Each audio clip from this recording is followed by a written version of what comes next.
नमस्कार, मैं प्रांशी राठौर और आप देख रहे हैं नेक्स्ट 9 न्यूज।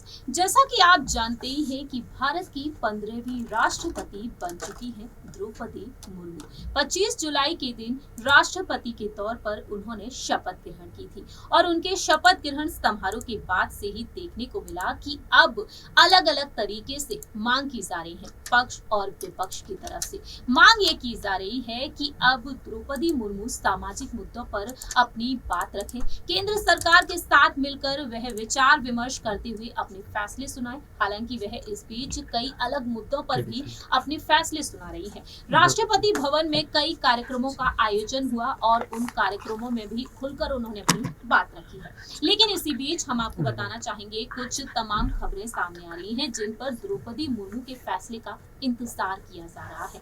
बात करेंगे यहाँ पर झारखंड के बारे में, झारखंड की राजनीति में क्या कुछ देखने को मिल रहा है, लेकिन साथ ही साथ यहाँ पर बात करेंगे कि कई वरिष्ठ और दिग्गज नेता भी उनसे मुलाकात कर रहे हैं राष्ट्रपति भवन पहुंचकर और उनके सामने अलग अलग तरीके से अपनी मांग भी रख रहे हैं। सबसे पहले बात करेंगे यहाँ पर ओडिशा के बारे में। ओडिशा से ताल्लुक रखती हैं हमारे देश की राष्ट्रपति, जी हाँ, और अब ओडिशा के लिए वह क्या कुछ फैसले ले सकती है। दरअसल ओडिशा में किस तरीके से रथ यात्रा की काफी ज्यादा मायने हैं और इस रथ यात्रा को लेकर अब उनसे मांग की गई है।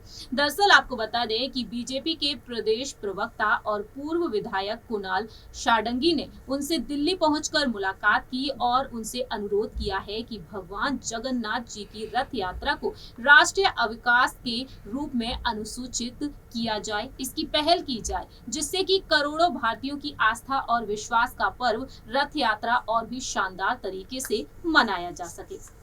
दूसरी ही तरफ यहाँ पर बात करना चाहेंगे कुशाल साडंगी ने किस तरीके से उनसे अनुरोध किया अन्य परियोजनाओं को लेकर। उन्होंने यहाँ पर चाकुलिया बाड़ामारा रेलवे लाइन परियोजना को जल्द शुरू करवाने की पहल करने के लिए अपील की है। दरअसल इससे बहरागोड़ा रेलवे के मानचित्र पर स्थापित होगा और राष्ट्रपति ने उन्हें बताया है कि उन्होंने रेलवे मंत्री से इस विषय पर चर्चा भी की है। दूसरी ही तरफ यहाँ पर उड़ीसा सरकार इस परियोजना के लिए जमीन देने के लिए तैयार हो चुकी है और झारखंड से जमीन मिलने के साथ परियोजना धरातल पर उतर सकेगी। ऐसे में देखा जाए तो उन्होंने यहाँ पर उन्हें झारखंड बुलाने के लिए भी न्योता दिया है और साथ ही साथ वह चाहते हैं कि वह जल्द से जल्द वहां पहुंचे और जिससे कि उन्हें भी यहाँ पर एक शानदार मौका मिले उनका स्वागत करने का। साथ ही साथ आपको बता दें कि झारखंड में महिलाओं के साथ जिस तरीके से अत्याचार और हिंसा की घटनाएं देखने को मिल रही हैं, इन मामलों पर भी वह संज्ञान ले उनसे आग्रह किया है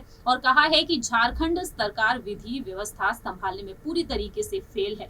झारखंड में राज्य महिला आयोग का पद 2 साल से खाली है और कई थानों में महिला कोषांग पूरी तरह से ठप है। ऐसे में देखा जाए तो यहाँ पर राष्ट्रपति से उन्होंने इस विषय पर भी संज्ञान लेने का अनुरोध किया है। फिलहाल देखा जाए उन्होंने तमाम मुद्दों पर बात रखी है। देखना ये होगा कि राष्ट्रपति अब क्या कुछ फैसले लेती है। मालूम हो कि झारखंड के मुख्यमंत्री हेमंत सोरेन इस वक्त तमाम दिक्कतों का सामना कर रहे हैं। यदि उनकी विधायकी सदस्यता खत्म करने पर यहाँ पर राज्यपाल फैसला लेते हैं तो ऐसे में हेमंत सोरेन यहाँ पर अपनी कुर्सी को बचाने के लिए एक बार फिर से मुख्यमंत्री पद के लिए दावा कर सकते हैं, पेशकश कर सकते हैं। लेकिन साथ ही साथ यहाँ पर बीजेपी और कांग्रेस की भी अलग अलग रणनीतियां हैं। हेमंत सोरेन की सरकार पर यहाँ पर तमाम सवाल खड़े हो रहे हैं। क्या द्रौपदी मुर्मू हेमंत सोरेन के समर्थन में यहाँ पर फैसला लेंगी या फिर यहाँ पर उनके इस्तीफे से पहले यहाँ पर कुछ अलग तरीके से फैसला लेंगे, ये वक्त के साथ ही पता चलेगा। इस रिपोर्ट में इतना ही। बाकी की तमाम अपडेट्स के लिए देखते रहिए नेक्स्ट 9 न्यूज।